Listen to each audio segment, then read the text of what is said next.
for the Pledge of Allegiance.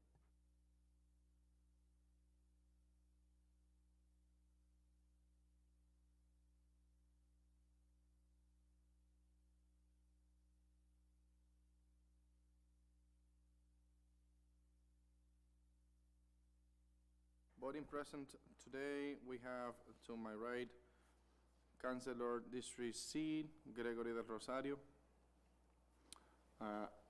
On the Zoom meeting, we have Councilor at Large Ana Levy, and myself, Council Vice Chair Giovanni Rodriguez. Pursuant to Chapter 20 of the Act of 2022, this meeting of the Budget and Finance Committee is being conducted both in person and via remote participation. A reminder that a person who would like to listen or to view this meeting while in progress might either attend in person at the location above or use any of the following access locations: the Lawrence City Council page for Facebook, also the Lawrence City Council page for YouTube. So, councilors, at this point, I'm looking for a motion to approve the minutes for the meeting of January 11, 2023. So move. Okay, there is a motion on the table, properly second. I call the roll call. Councilor Levy? Yes. Councilor De Rosario? Yes. And I vote yes. So, councilors, moving on with the agenda, we have a few items tonight. Yes. Yes.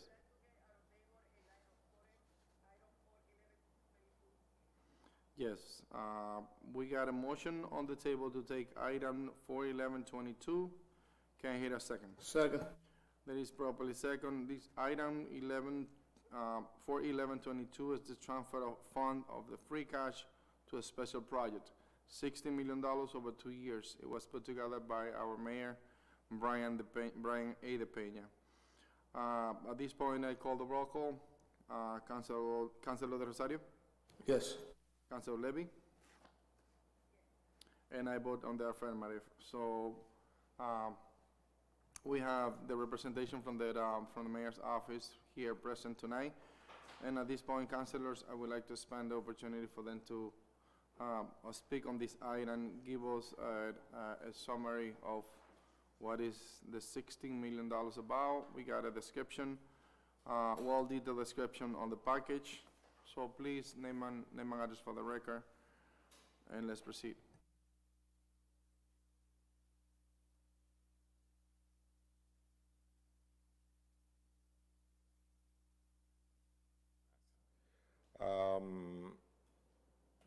As per your request, the body of the Budget and Finance Committee, the last time a couple of weeks ago when we discussed this item, we have complied with your request for further information and backup information. We decided, compared to the other document, to clarify in terms of setting a background, or in terms of justification, goals, and objectives, and also divided each line item with a breakdown of how the funds will be expended.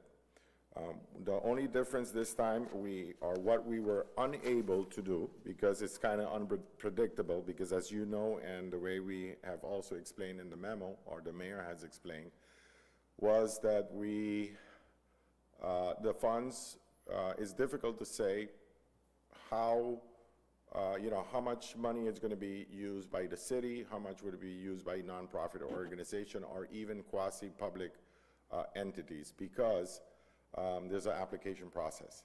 So based on the application process that we're going to have, and based on the priorities, then we can make a clear selection of where those funds would go. But it would not exceed whatever amount has been stipulated within the budget.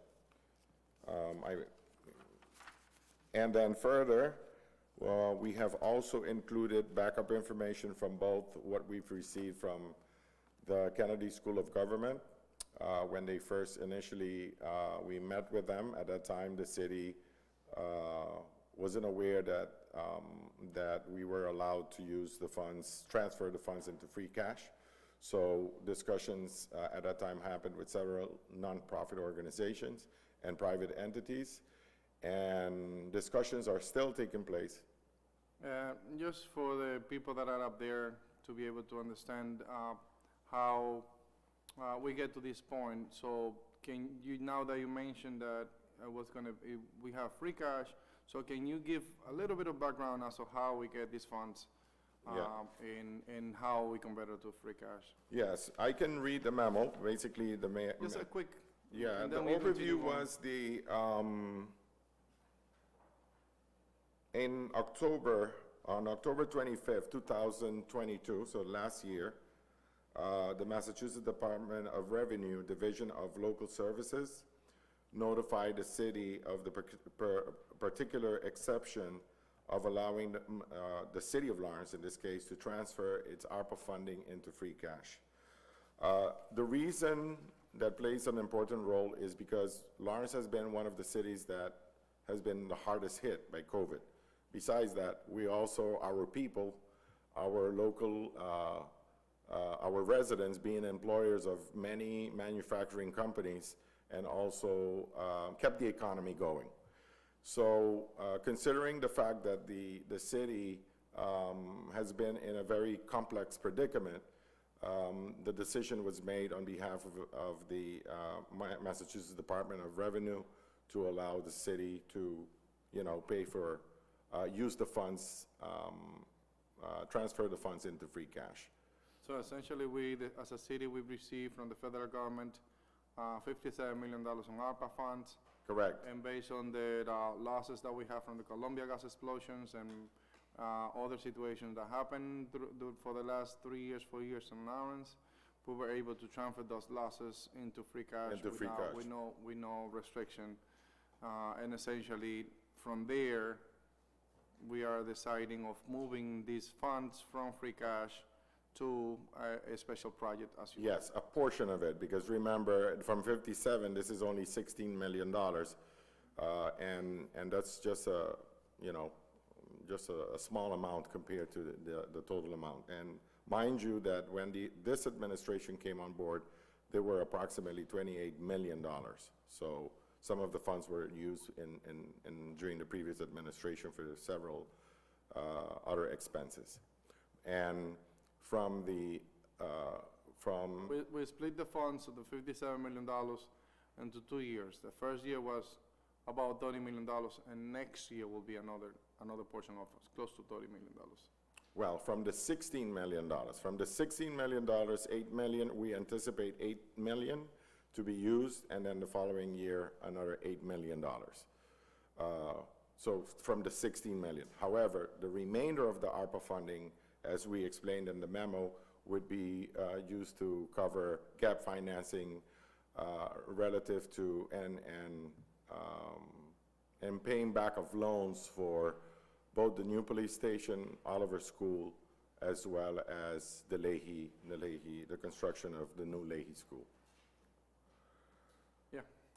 Okay, so no, that's basically it, and we included the information from the Kennedy School of Government, information on the housing shortage, as well as James Garrett's presentation on the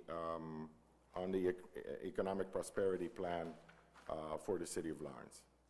Right. So a couple of points of clarification on the memo. So what we're discussing tonight is the $16 million that is going to be transferred from free cash to different projects. But we are not going to entertain a discussion into the home ARPA funding, because that's going to be a separate discussion. That's a separate discussion, yes. So, but it's in the memo, just want to clarify that. So a total of $60 million. Out of that $60 million, we have, the city have a special project in regard to spending those funds, and we're going to spend $2.5 million on Health and Human Services. And on there, we have a couple of things there that is important to discuss later on. Arts and culture, we're going to spend $1 million. Park and recreation, we're gonna spend $1.7 million. Economic development, we're gonna spend approximately $5.6 million. Neighbors and safety initiative, we're gonna spend $1 million.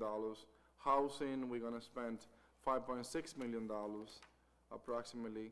Publicity, outreaching and marketing, we're gonna spend $800,000. Training and development, which we're gonna spend $250,000. Technology, we're gonna spend $600,000. And a couple other things. Within those categories, we're gonna focus on those special projects. Correct. I would like to mention as well, with the home art funding, that's separate, we included within the memo, but that is those are federal dollars that have not yet been given to us, the cash. So we have a consultant working on a spending plan for that one, but it is the $3,174,000 and change are basically, we need to submit a plan for that to the federal government for the spending. Yeah, But that would also come before you Exactly. once that being completed. Yeah, out of that, now that you mentioned the home ARPA funding, we use $100,000 from free cash to be able to develop the plan and for us to be able to truly impact the community in terms of spending those dollars. Correct. All right, so within the next 2 years, we're gonna be spending on special projects $60 million, and with the ARPA fund, we're gonna have $3.1 million to do multiple projects in terms of that the plans haven't been presented to us yet, but it will. Right. And the total amount combined would be approximately 19 million, like 100,000. Councilors, we were discussing this previously with not much detail. We have been presented with a lot of information in front of us. And some of the discussion were around having the city council, all the members of the city council available to ask questions in regard to this. At this point, councilors, if it is no objection, I would like to entertain a motion to send this to the full council as a committee report, so the other councilors be able to understand that we didn't discuss this into fully detail, but they be able to at the full council level. So if that's a motion that the council would like to make, I'll entertain a motion, or that motion or any other motion.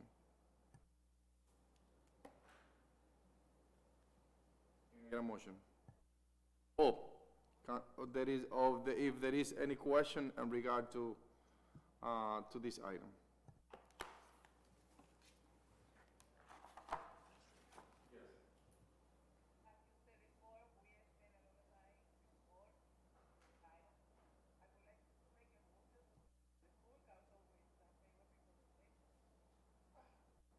All right, there is a motion on the table to send this to the full council with a favorable recommendation, not as a committee report. Can I hear a second? Second. All right, there is a motion on the table, properly second. I'll call the questions to send it to the full council with a favorable recommendation. Council Levy? Yes. Council Rosario? Yes. And I vote yes. That is important to recognize that at the full council, I'm gonna disclose for them to have an opportunity to discuss that, because we didn't discuss this in detail. At this point, councilors, I move forward with the agenda. I'm gonna go to the top of the agenda.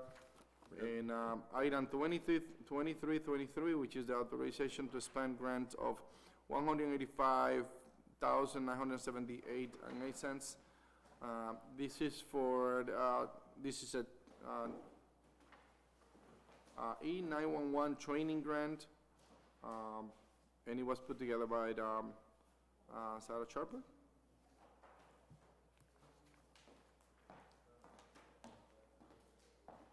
No.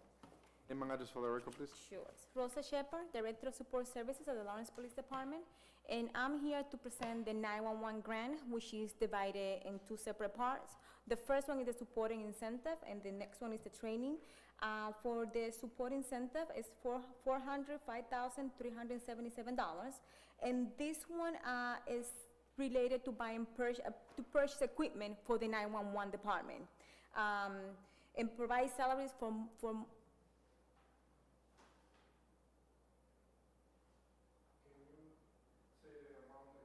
Okay, the first one is the support and incentive is 400. We just discussing the 185. 185? now, Oh, and then okay. eventually we'll, Oh, okay. we'll Gotcha. discuss the other Okay, so I did it backwards. My bad. My apologies.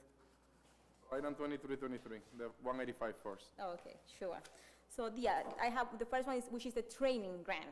It is the $185,978.08. This grant it pays for the training relating to the 911, and it helps with the hire for the call takers. So it will pay for the training and materials for the office, the 911 that we have, and any new one coming on board.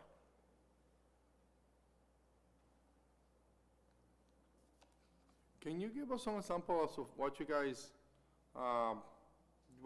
training on and the materials that you guys purchase? We purchase the radio. We purchase chairs for the department, and we pay for the annual software or any equipment that we have right now related just to the 911 department, nothing else.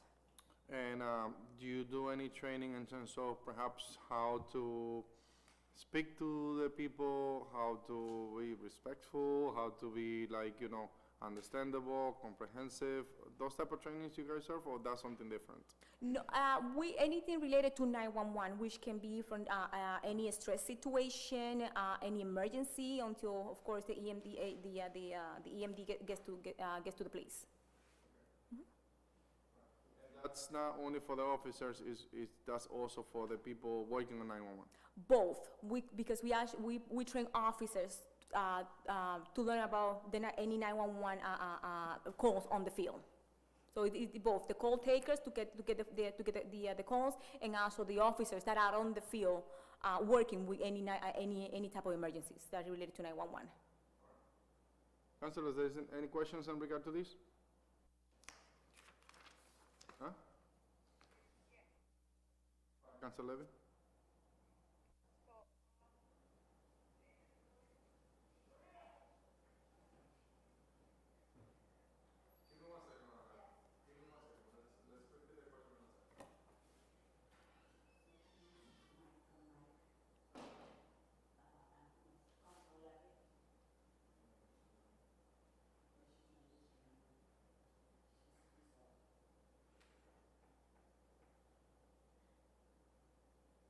Go ahead, Anna.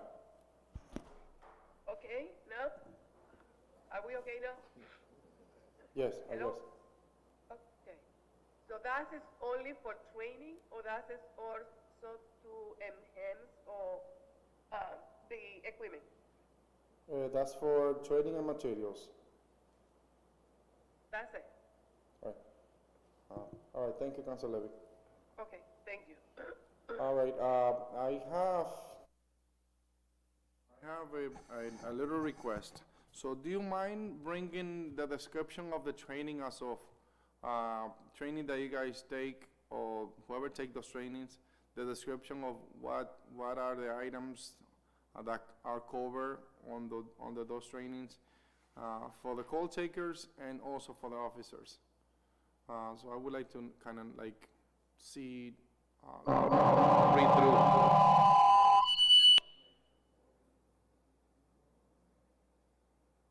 I would like to read through those trainings to see what cover and whatnot. Sure. So for next meeting, if you can bring those up, I'd appreciate it. Councilors, at this point, I entertain any question or motion. Motion to send it to full council with favorable recommendation. All right, there is a motion on the table. Can you hear a second? Properly second. I call the questions. Councilor De Rosario? Yes. Councilor Levy? And I vote yes. Thank you so much. So let's go to the next item, which is item 2423, which is the authorization to spend grant of $405,377 to support the initiative grant, to support an initiative grant. It was also put together by you, so can you explain a little bit about this grant? Yeah. So this one, that is the supporting incentive, this one pays for the overtime for the officers, and again, for the call takers at the same time. And it does pay for some of the equipment for the 911. Anything related to the 911 call, it pays for it. All right, so this grant, the other grant pay for the training, these grants pay for the overtime for the officers to go and take the trainings, Exactly, yep. and the call takers as And the well. call takers as well. So, and also a little bit of the equipment, so both of the grants cover the equipment and material, right? Yes, it Alright. covers two different parts of the equipment and Alright. and the software as well. All right, can you bring the difference as of what can you charge on this grant for the equipment, and what can you charge on the other grant for the equipment? Sure. All right, councilors, there is any questions in regard to this, item 2423? I hear no question, I entertain a motion at this point. Motion to send to full council with favorable recommendation. Second. Okay, there is a motion on the table, by Councilor Levy, seconded by Councilor Rosario. I call the question at this point. Councilor Levy? Yes. Councilor Rosario? Yes. And I vote yes. Thank you so much. Thank you for coming, and I see you next week. Thank you. All right, the next item on the agenda is item 1523, which is the authorization to spend grant funds for the Lawrence Cultural Council.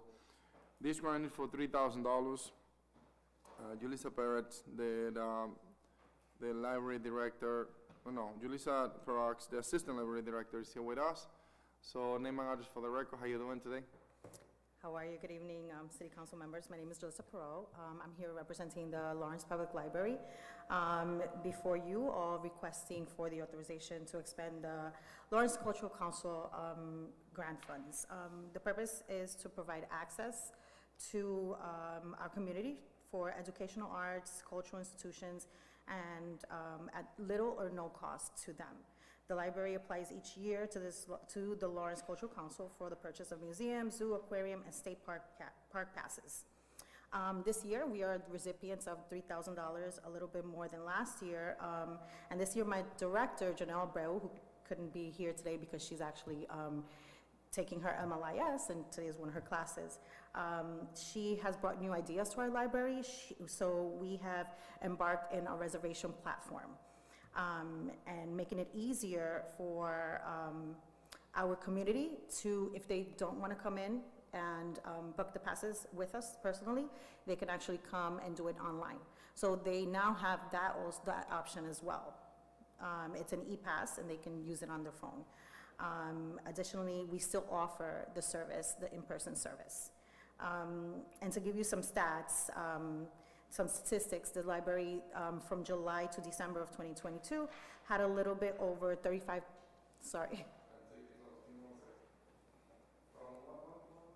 From July, so from the beginning of this fiscal year, July 2022 to December of 2022, we had about 35,000, a little bit over 35,000 patrons coming through our door. And our cultural passes had a number of 348 checkouts from the same period of time. 348. So just to show that it's a very popular thing. Some museums with the patrons going for free, like the USS Constitution, the Fine Arts Museum, and then you have the Aquarium Museum where they pay half price. Children's Museum, Science Museum, it is about $6 to $9 also. So it's low cost to them, to the community, little to no cost to the community. I always love this program. Because it's really work. Yeah. I have used it myself, and trust me, that was one weekend that I actually I was not aware that a holiday was coming up, and I didn't plan anything. So I went to the library, get a bunch of passes, and went every day of that weekend to different locations, and my kids have fun. Yeah, So it's it's really very work. educational. You know, the library is, we're always trying to be that gateway, especially also in the summer. As you know, we offer that summer literacy program where we bring in the kids in, and we want to be that pathway where children don't forget about school and they still have that literacy part, that literacy piece, and they can come into the library as well. But that's another program we offer. Right now, we're talking about the cultural council. Great. So previously, I have asked the same question, and I just want to ask you for the record. So we actually serving the people from Lawrence, but if the passes are not being used for the Lawrence community, you guys offer those passes to another community as well, right? We only offer it for Lawrence because every library joins in with this program. So the cultural passes, it's offered to all libraries through each and every museum and every educational and fine arts center. So this is for Lawrence people. Yes, strictly for Lawrence. Haverhill has theirs, and Methuen has theirs, and Andover has theirs. But we are still part of the consortium, so if they cannot if they cannot book with Andover or Methuen or Haverhill, they are more than welcome to come here because your library card works here in Lawrence just as it would in Haverhill, just as it would in Bellrica. We're part of the consortium, so. So the difference between this year's and previous years is that you can reserve those tickets online? Yes, the director has embarked on with the new reservation platform, which is EventKeeper, and you could actually book online your passes, and you can just get the e-voucher. Can you tag the city council page, the Facebook page with this link? Sure, So we can share from there, and can you send it to us by email? sure, not a problem. That way we can share on our social media and make the program more popular. Of course, not a problem. Thank you. Councilor, ladies, any questions in regard to these grant funds? Chairman, there's a comment. You want to send those links, because Councilor Rodriguez want to take advantage of that. No, I am gonna send the links. I just can't send it right now because I've been at work all day. I'm at 4% on my phone, so I can't send it right now. But I will send it. I will definitely send it. I know Councilmember Levy likes the program as well, so. Everybody likes it, especially Yeah. when you have kids. My kids, he went to a field trip today, and he loved it. I mean, it is what it is. Yeah. And but yeah, thank you so much. Thank you for doing this. I love that the presentation that the library do for a little bit of money. They spend a lot of time explaining what you guys do. So we always appreciate a lot of information, and it's exciting. So, councilors, at this point, I entertain a question or a motion.